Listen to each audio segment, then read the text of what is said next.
Hey! Hey, welcome back to Piss Poor Parenting, at which I'm an expert. This is season 2, episode 2. recorded on the same day, unlike most of our other episodes. Hey, get them all. It's good. We could have done the whole wardrobe change, tried to fool Yeah, everybody. I'm like, it's already too much work. Let's not. Yeah, plus setting it up so YouTube updates, uploads it 2 days later. I don't want to deal with that. No, you guys can just know we were motivated today. We won't be again for a while. It's okay. Don't get your hopes up. We can wait and post this in like a week, There's nothing saying you can't do that. But if you subscribe to our Patreon account, you can get it today. Right? Don't tempt me. I could use a sponsorship. I've long said I need to make you guys like NASCAR, where somebody can sponsor you and put their name on your jacket. I'm all for that, let me tell you. I'd be fine Winter coats are expensive. It's true. It is. They don't it's very know. true. It's true. It go, is very you go true. buy a half dozen winter coats. For real. And jackets. It's Oklahoma. You gotta have stages, Yeah. And then you have to be able to stage the stages. So it's like jacket, winter coat, jacket. And then there's a growth spurt. And so all your preparation goes straight out the window. You're like, oh, well, hell, nothing fits. Okay, here we go. Back to square one. Hello, Target. Anyway, hey, so we were rambling earlier about school and grades and things like that. Ultimately, it comes down to kudos to Jacob for getting his together. Couple iffy grades. I think he got a little comfortable because I told him he was doing well. He needs to kick it back into gear. No reason he can't be straight A's, whatever, even if it's AP. He's smart. Just do it. Make your handwriting legible. I bet every one of your teachers would bump you up a full letter grade if you they would could just read your handwriting. Yeah, that's a big issue. Although some of his teachers don't bother to read his assignments, so probably doesn't matter what the handwriting is like. You want to share that story? Yeah, so one of my teachers, Mr. Moberdingadoo, he, I don't want to say their names These on old the podcast. Indian names, I don't know. Yeah, Moberdingadoo. But he basically gave us, he said, alright, 3-page essay, write it on the Osages. I go, okay, let's start reading about the Osages. Flip my book to the page, chapter 5. Go, well, there's not a subtitle of Osages. Alright, so I'll just read the entire chapter to see if it says anything about Osages. It said the word Osage once. And he could have wanted you to do some outside research. No, but literally, because I went up to him.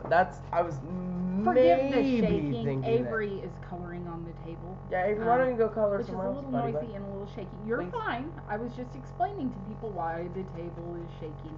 It's not me this time with my mad videotaping skills.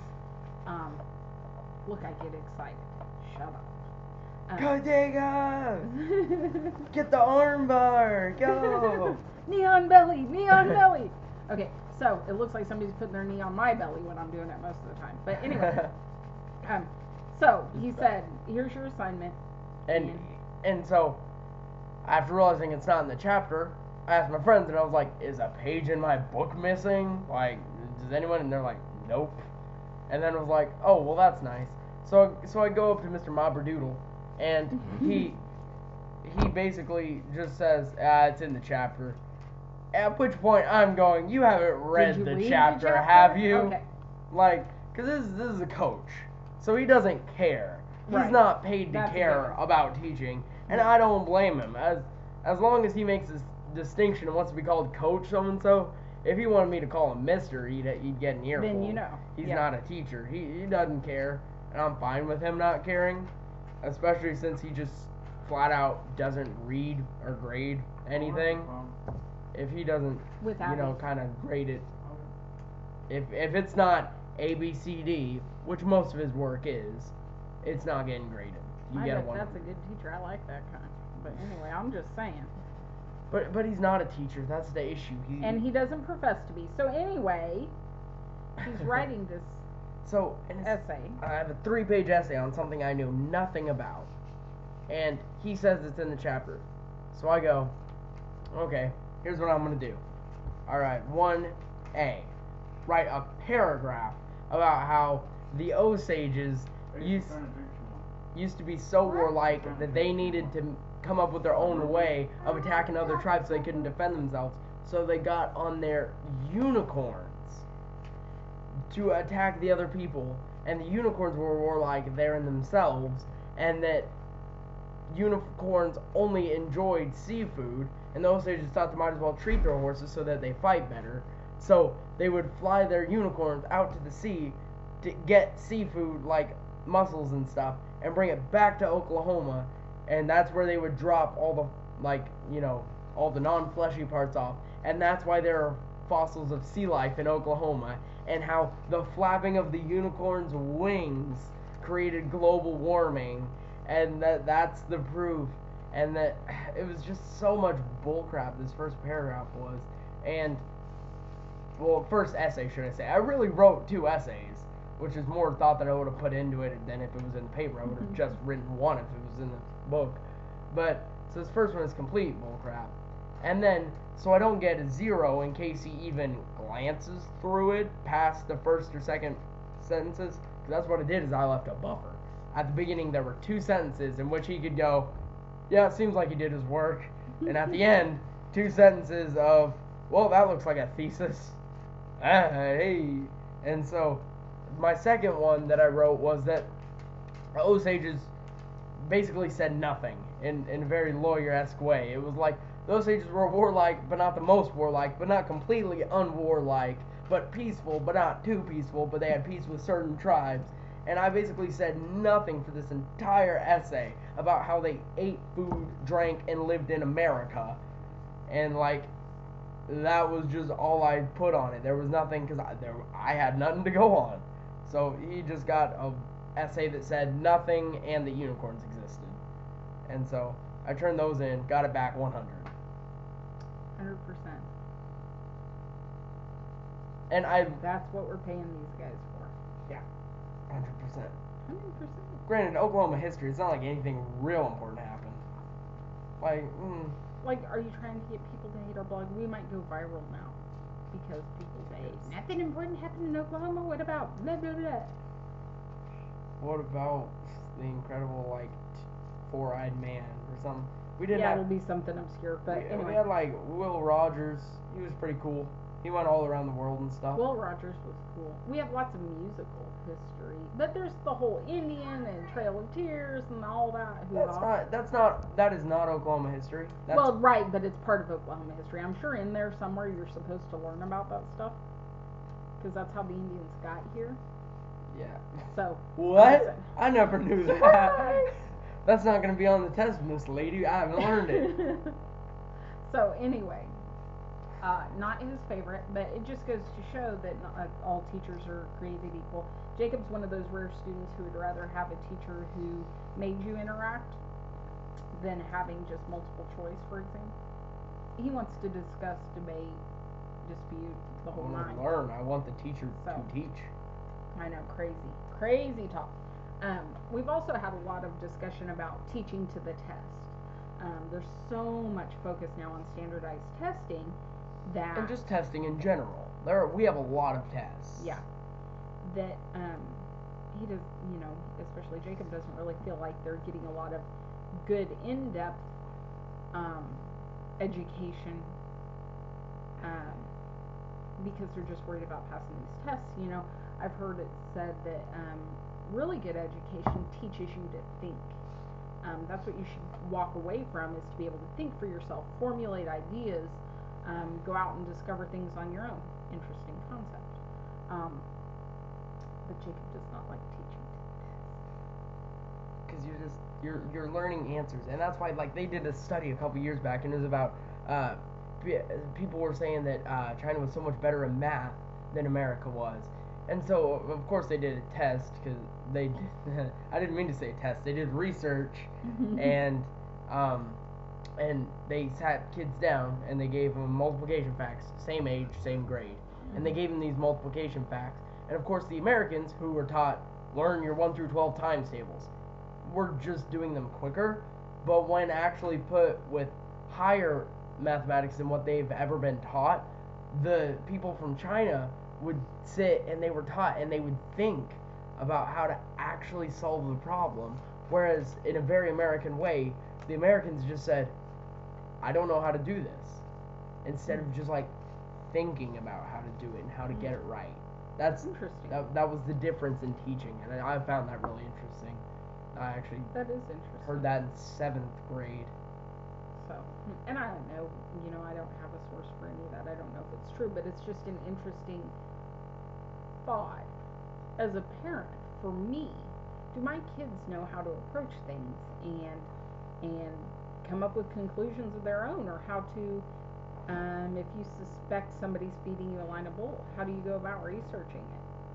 Whereas, I don't ever want my kids to be disrespectful or to question authority just to question authority, but I don't want them to be blind followers either. I want them all to think for themselves. So it's a fine line. It's a fine line, and to teach them to go out and find their own answers, or come up with an idea and see if they can prove it one way or another. It's an interesting thought. That's actually, I had an idea for Jacob this week, and he did not like it. So if any of you disagree with Jacob and agree with me, which would make you a very wise person than me, I thought we should start talking a little bit. Jacob's always enjoyed politics in the past. Why? Just why would just we why? do a podcast on that? But, I'm not very good at analyzing political figures and deciding how I want to vote. I always vote. I'm a horrible voter because I vote based on a few key friends of mine who do their research. And I'm kind of like, hey, what's he saying? All right, cool. But I was thinking, how do you even begin to do that research on your own? I'm not good about it, but I need to teach Jacob. I need to teach Josh. He's almost ready to vote. How do you go out there and decide who you even agree with? So I got looking at, one thing led to another, and I thought, hey, we should pick a candidate each week, or maybe two, a Republican and a Democrat, and just go out and find out, like 3 things you like about them or agree with them on, and 3 things you don't. And maybe in the process we can cull this out and decide who would we even vote for in a primary and in the general election. Maybe help me get to my decision, but also teach me and him both, since I don't know, how do you go about gathering information and making that decision, and which points are the most important to us. I thought I really liked Ben Carson, and I do in a lot of ways, but he has a couple of key issues where I'm like, ooh, not so sure about that. I don't know if there's a better candidate. I don't know if there's someone out there who I agree with more. Well, let me stop you right there. The best candidate is Trump for president, 2016. Shut up. I could argue a couple of points about Trump in all seriousness. Obviously, he's not a viable option. He's not. But you did bring up some good points that I had thought about that didn't necessarily make him want to be president, but it made the other candidates better. Right, because he's out there just saying what he thinks, whether it's right, wrong, or indifferent, because he's not pandering to sponsors who are paying him. Because he doesn't need a lobby. Working on re-election. So if he says something that offends people, it's not like, oh, well, I'm not going to get re-elected to the Senate next time because I said this. He's just out there saying how he feels. Now, I'm not going to agree with anyone anyway, but at least if I feel like he's being honest about how he feels, we know what we're dealing with. And we know, he wants to close borders. I also think immigration needs to be fixed. Maybe there's another way to get there, but at least you know what he's thinking. I get so sick, and I think all American people do, of politicians who just say what they think you want to hear. It's insulting. I've heard that a lot. I've heard that Hillary Clinton is a huge demagogue, and she's about that, but I'm not so sure about that. But again, I also don't know how to know, really. Well, that's just it. I thought maybe just in finding out a few facts about each one, even if it's only from their campaign website, even going to their campaign website, presenting them in the best light possible, I found some things I didn't agree with. Even if you do go that route, I think we would learn more than nothing, which is what most people know. Most people know what they see on the late night talk shows. Their friends post on Facebook. Yeah. I'm just as guilty as anyone. You vote, if you don't know, you go, oh, well, I've heard of that guy.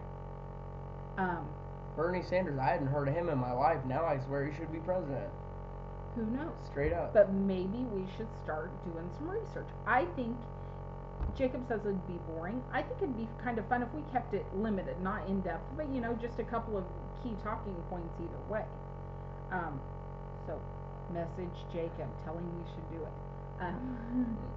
But yeah, anyway, I want my kids to think for themselves. I want them to know how to think for themselves, and to know how to justify or validate their decision. Because it's one thing to say this is how I'm voting. It's another thing to be able to answer the question why. I don't know. So that'll be interesting. I would think. I would like to do that. The other thing I try to teach my kids, and they don't listen. So just so you know, I'm trying. It's not going anywhere. My kids are bad about arguing. I'm never going to use this again. Why do I have to learn this? I'm never going to use this again. The big one that I hear, and I hear it from adults, kids, everyone, and it is a huge pet peeve of mine. Huge, huge. Why do I have to learn algebra? I'm never going to use that. Right? You hear it all the time. You hear it all the time. When am I going to... Who uses letters in their math? I'm never going to do that again. First of all, I can say in the insurance industry, I use formulas all the time. But I know not everybody's going to go that route. So, my big thing I've tried to impress upon my children is, in your life, odds are good you're going to go to the grocery store, and you may be on a budget. Even at this point in life, am I boring you? No, it's just late. No, it's not. I'm checking the time on my Fitbit. That's not even one of the fancy ones. But anyway. It's better than mine. My gag has been recently that I just... Yeah. You're going to be on a budget. You're going to go to the grocery store. And for example, you're going to go in and be like, oh, I need something fun. I need a gallon of ice cream. No. I need a pint of ice cream. They're $2 each. I have $10 in my pocket. We're not going to count for tax. How many pints of ice cream can I buy?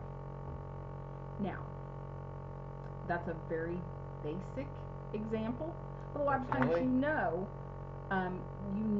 have a set amount, or how many people you're buying for. You need to know where you're getting. So I know I have $10 to spend, and ice cream is $2 each. I need to know how many I can get. Guess what, people? That's algebra. Look. Right there. 2 times how many equals 10. That is algebra in its purest form. Get used to it. You're going to use it. You're probably going to use it every day. Anytime you're doing any calculation like that, you go into that same grocery store the next week. You have $10. You need a pack of hamburger. You need some tortillas, because we're making tacos because it's Taco Tuesday. Yes, we really do Taco Tuesday around here. Because we're lame. I'm kind of over it, but Josh loves it. Loves Taco Tuesday. So we've been doing it. We may have to start switching it up a little bit, make enchiladas or something. I don't know. But you know that a pack of hamburger costs $6. Your tortillas cost $3. You need to know how much money you have left. So can you afford the pack of gum you want on the way out that you're going to need after Taco Tuesday? The pack of gum you have picked up is $2. You don't know. Well, guess what? 6 plus 3 plus some mystery number gives you 10. That mystery number, you need to know if it's greater than or less than what you have left in your pocket. It's all algebra. It's all going to come back. Now, you may not use an actual letter when you're doing it in your head, but essentially that's what you're doing.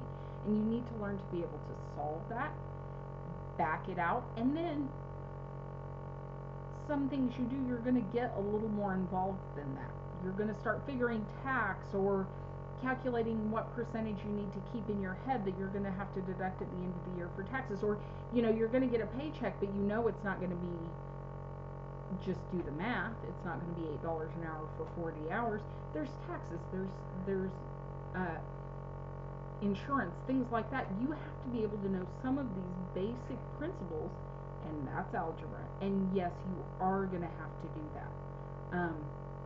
Unless you're going to live at home with mom, and even then, mom's going to send your butt to the grocery store, and you better not overspend. You better not get to the register and not be able to pay for everything I needed because you picked up a pack of gum.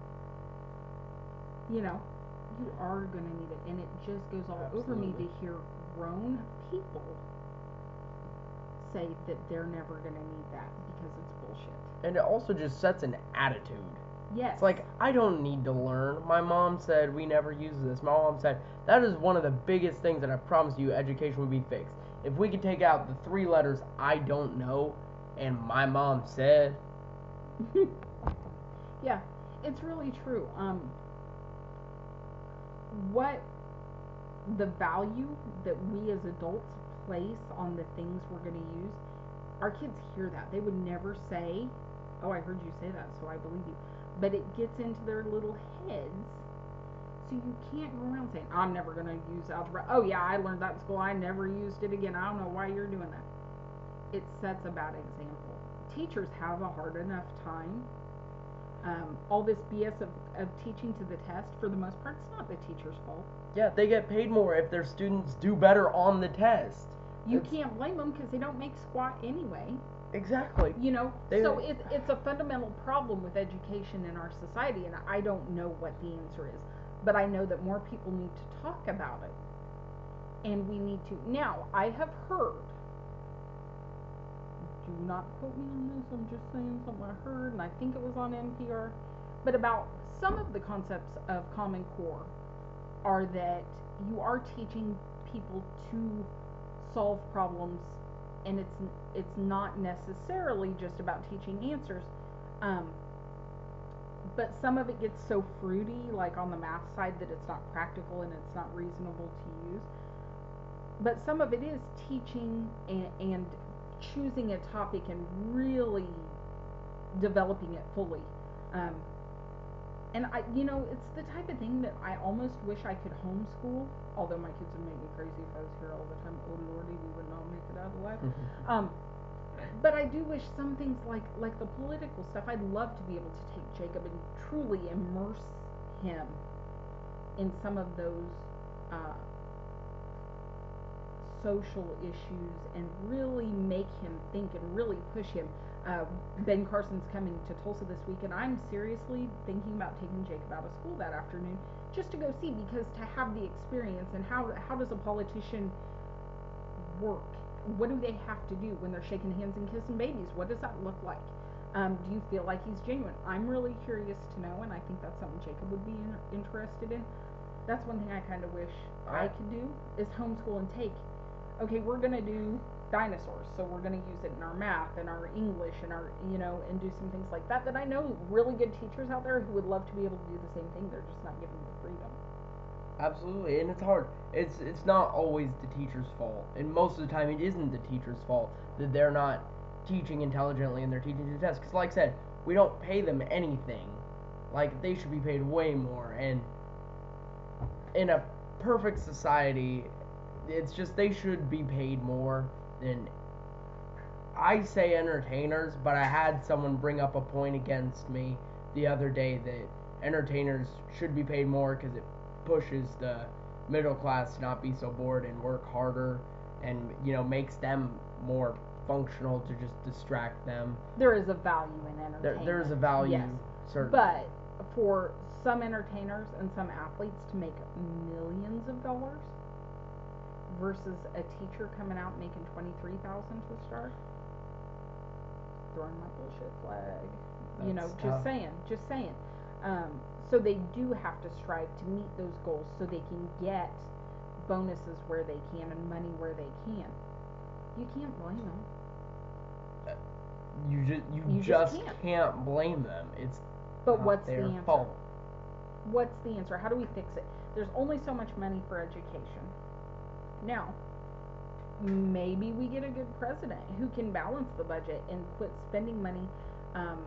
Like I just read the other day that the interest we pay on our debt as a nation is our third largest line item on the budget. Nice. Shut up.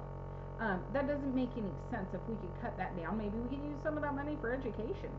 Whoa, maybe, and it could be argued that if you spend the money on education and outreach programs and taking care of these kids, maybe you don't have to spend it in prisons and court systems later on.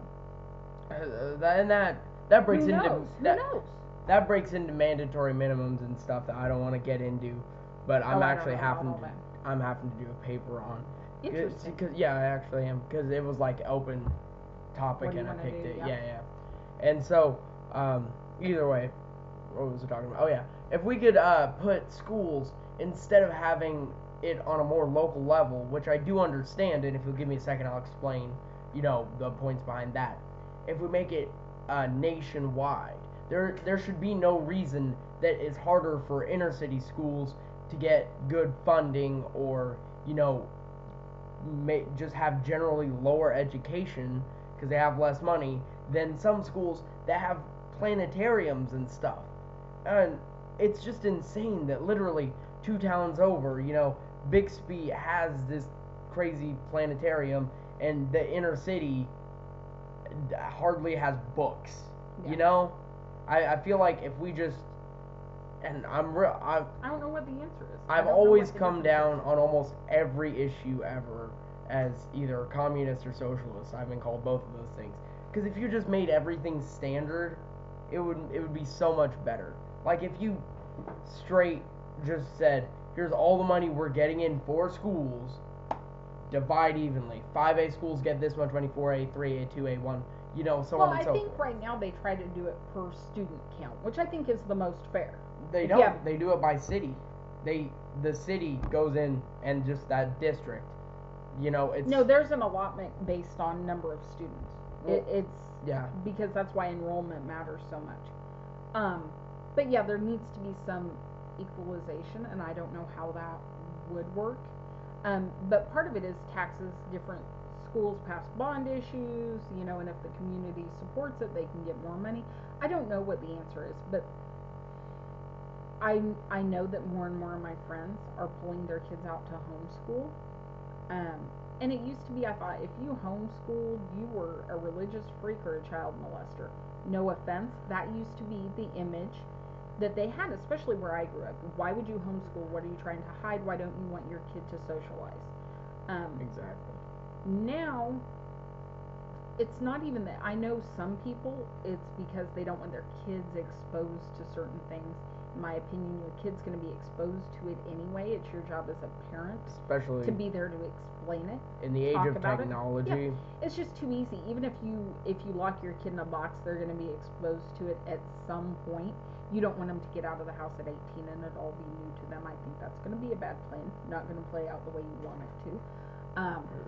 So, you've got to educate your kid, teach your kid what you think is acceptable for them to do.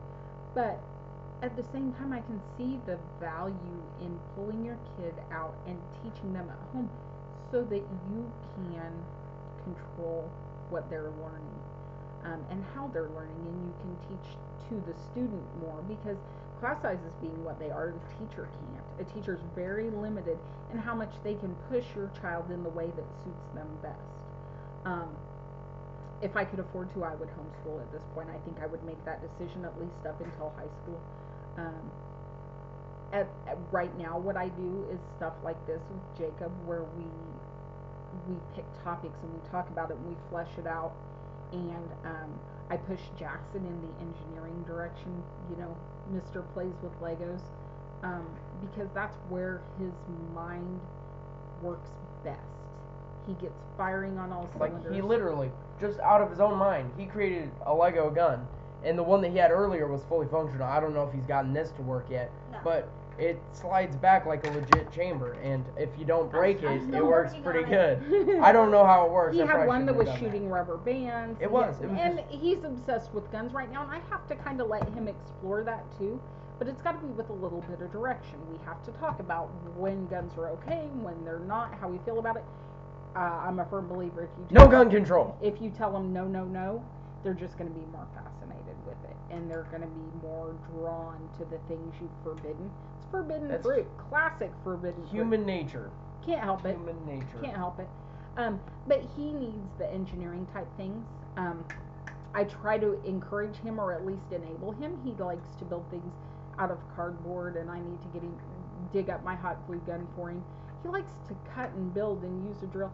And DJ kind of thinks I'm crazy. My boyfriend thought I was crazy yesterday because I told Jackson he could use the drill, the screwdriver attachment to do some things. And I was like, he's 10. He needs to learn how these things work, and that's how he learns. That's how he gets engaged. Getting off the video games. He's doing something useful, building and deciding where his niche in life is. Because I want him to be able to find something he loves to do for the rest of his life.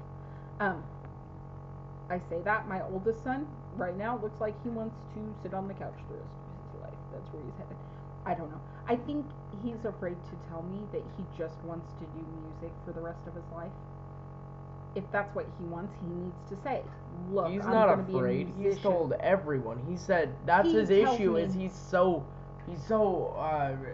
just belligerent almost in the way he's going about it. It's just like, I'm going to become a musician.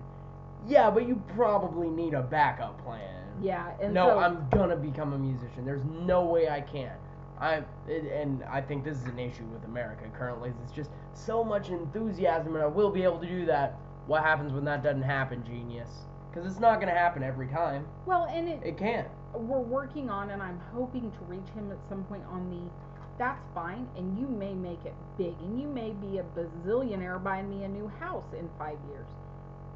But to put food on your table until the right person finds you, what are you gonna do? I don't know where I missed. Again, this is piss poor parenting for a reason. Somehow I have missed the mark with that one. Hopefully I'm getting better as I go. He doesn't know. He doesn't realize that pretty much everybody's going to have a job. He doesn't have a job. He's old enough to have one. All his friends have one. I haven't traditionally let him because his grades aren't good enough. If your grades aren't good enough, you shouldn't be out making money because you need to be doing homework. I'm to the point now, if you're not going to do the homework anyway, you might as well get a job because you're going to need to save up because I'm kicking your butt out once you're no longer in school. I don't know. He's told me he wants to be a Marine and be a medic and go to school and do those things, which would be great. I actually don't want him to be a Marine just from the scary mom factor. But I would totally let him. I will let him do. But he's bad about telling me what I want to hear. The point being that I try to find what my kids love and enable them to do it. And I hope I'm able to do that. But it's almost like additional education that I have to do in my own time. Because teachers have to focus on teaching to the test in order to get paid and keep their job. Totally not their fault. But some of it's ridiculous. Some of it is so crazy. I went to parent-teacher conferences for my kindergartners, and I love their teacher. I cannot emphasize them enough. Terry Childers is amazing. She had Jacob, she had Jackson, and so when the twins came up, I said, I want them both back in the same class. I want them in Mrs. Childers, because I know she can handle boys. It doesn't scare her. They don't ruffle her feathers. I'm not going to get a phone call every 5 minutes because he won't sit still. She's going to handle it, and that's what I like. I like for her to do that, and she loves the kids, and they love her. But we sat down, and she had to do all these assessments of, sit with each kid, and can they say all their letters, and make the sound of all their letters, and do the lowercase letters, and identify this, and identify that, and do sight words, and I can't imagine the amount of time, because she has to do that with each child, she spends doing that. Now, we're pretty fortunate. Our school district, she only has 18 kindergartners. That's still a lot. When you're thinking about how long it takes to go through this whole packet of information, and she's like, we've got this and this, and I test them on this, and I'm just thinking, do you get to do anything else? Oh my gosh, because there's just so much paperwork, because they've got to prove that they're doing all of these things. I don't know. I'm super happy with how the twins are doing. Obviously I love her. and they're learning so fast. Abby's teaching herself to read, whether I'm ready for it or not. I can't stop her. It's kind of like when she learned to walk. I literally would nudge her so she couldn't quite stand up because she was trying to walk at like 9 months. She was going to end up bow-legged. I don't know if that's an old wives' tale or not, but I was not ready for her to walk at 9 months. But she was, by golly, going to do it anyway. I mean, whew. And just like now, she's ready to read. And I just don't, I try not to push them. My kids are typically pretty smart. Um, so I don't push them super hard at home just because I do want them in the public school system for the social development. So I don't want them to be way, way ahead because it's going to make it harder for them. There won't be any challenges. There will be nothing new. I don't want to do that to the teacher. As it was, Jacob got bumped up. He didn't get to go to pre-K because he was too smart. They were like, no, he's going to kindergarten. Well, fantastic. Thank you. Thankfully, he got Mrs. Childers. I was reminded of a story whenever you said pre-K. I remember once they gave us one of those like half coloring, half reading packets, and it was just very simple sentences. And I just went through and read the book, and they said, well, you have to color it. And literally, what I did is I just went, all right, give me a black crayon. Yep, he didn't care. He was already reading. He didn't care about that stuff. So I don't push my kids extra hard. I still don't care much for aesthetics. And I don't know if that stemmed from that or what, but I've never been You're a one right brain kind of guy. You just are. Some people have the creative bent, and some people don't. Jacob does not. He doesn't care. It's just, you see these people. He's not going to sit around and look at art. He is. I've kind of pushed him outside his comfort zone enough that we've seen some art that Jacob was like, okay, hey, I like that. But that's been hard. It's been years of tricking him into thinking it's his idea to go do something. Surprise. And, to finally have him acknowledge that there is some stuff that he's like, oh, look at that. So I never got art. There was never anything to it. It was just these people who were like, oh my gosh, look at this picture of the sky. And they're like, it's so beautiful, the clouds are wavy. And I'm like, every day. There are clouds in the sky every day, people. Flash news, He's one of those that you have to take a painting and break it down. Picasso's one of the ones I think of that comes to mind is Guernica. All the symbolism in it. It's kind of cool when you can say, it's this and this and this, and look at all the whole story that's in this one picture. That's when it gets cool. So we're getting there. Jacob has a way to go. He'll never be one just to be like, oh yeah, I like this because it's pretty. No. I like sleek. If you can make your thing look simple and sleek, because that's all it is. If the whole world were just simpler, I mean, that would be all our problems fixed. See, I have this There's whole no other. reason to I have have this so whole many other thing. I have a whole other thought process here. We didn't have this planned, but I got to tell you, I believe that humans have an ingrained need to create to be happy. Think that one through. I think we need to create to be happy. Now, for some people, it's music. Other people, it's writing. For me, it's cakes. That's how I express myself. I need to be doing something to feel fulfilled. Lots of people have to build or tinker with their hands or work on things. Jacob likes to do podcasts. He likes to put stuff out there and get his thoughts out there. As humans, I think that's one of the things that separates us from the rest of the animal kingdom is that we have a need to create. And I think you'll find, I would love to do a study, I don't know how you'd go about that, that people who have some sort of creative outlet, whether it's creative in the sense of really making something or some sort of creative teaching. I don't know, is teaching creating? Makes you wonder. Not if you're teaching to the test. But I think those people are happier people. Basically more satisfied. It's hard to, and I know they did something, I forget where. I know a lot of things that I don't know specific details about. But they they like quantified happiness and how happy someone is, and they went crazy in detail. I was probably a radio lab. Probably. I don't know. I read Sounds it, so legit. I heard it somewhere. I definitely almost all the everything that I consume nowadays, I heard it somewhere. Podcasts, YouTube videos. That's kind of my wheelhouse. Is I just The hear. only YouTube videos you watch are podcasts. That's. I really Touche. don't. I have. That's the podcast app for me. But That's you know, separate. that's just the thing. You know, I think the boy took my card and went to the store, and I have no idea what he got. I Nothing. didn't give him the list.